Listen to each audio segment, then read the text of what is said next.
Hello नाज़रीन, आप देख रहे हैं ड्रामा सीरियल गैर। अगर आपको ये वीडियो अच्छी लगे इसको लाइक करें और हमारे चैनल पाकिस्तान ड्रामा को सब्सक्राइब करें।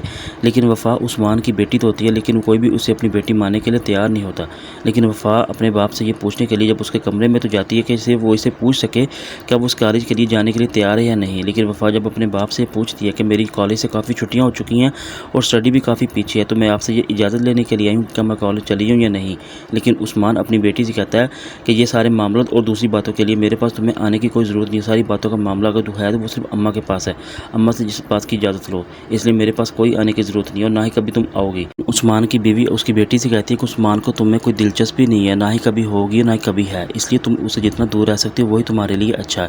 लेकिन वफ़ा जब ये बात सुनती है तो बड़ी परेशान होती है और ये सोचती है कि एक बाप होने के बावजूद भी वो एक बेटी को मानने के तस्लीम क्यों नहीं करते।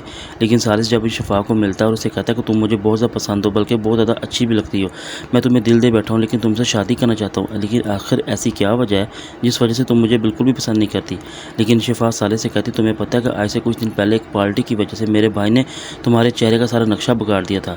लेकिन वो मेरा भाई बिल्कुल ऐसी चीज़ों को पसंद नहीं करता। लेकिन ये बात है, अगर उसको इस बारे में पता चल चुका कि अब बात सिर्फ ये नहीं बल्कि बात सिर्फ और सिर्फ बहन तक पहुँच गई, तो तुम सोचो तुम घर में नहीं बल्कि सीधा कब्रिस्तान ही जाओगे।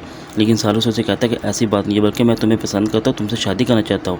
लेकिन शिफा उसे कहती है कि आइंदा से मैं तुम्हें आखिरी बार ये वार्न कर रही हूँ, नेक्स्ट टाइम कभी भी तुम मेरे पास ना आना। लेकिन ऐसा ना हो कि मैं भाई को सारी बातें बताती हूँ, बाद में तुम्हारे लिए मुश्किल हो जाए। लेकिन सारिस उसे कहता है कि मैं देख लूँगा तुम्हारे भाई वजाहत को, आखिर वो क्या कर सकता है, वो कुछ भी कर सकता है। लेकिन शिफा से कहती है अभी तुमने उसको देखा नहीं है, वो बहुत कुछ कर सकता है, लेकिन अगर ऐसी बात हुई तो फिर ये बात पक्की है कि तुम सीधा कब्रिस्तान ही जाओगे। इन वफ़ा अपने दादा दादी के पास तो होती है, लेकिन वहाँ पे तहरीम भी आती है और आकर वफ़ा से पूछती कि तुम्हारी माँ की मौत कैसे हुई थी।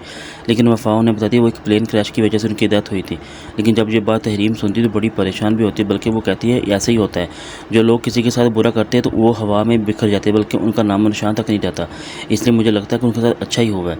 लेकिन जब वफ़ा अपनी माँ की मौत के बारे में इस तरह की बातें सुनती है तो वफ़ा काफ़ी गुस्से में आ जाती है और तहरीम से कहती है आप मेरी माँ से इतनी बज़र क्यों हो, बल्कि उसके बारे में इस तरह की बातें क्यों कर रही हैं। मेरे ख्याल से आपको कोई हक़ नहीं बनता कि मेरी माँ के बारे में ऐसी बातें करने से।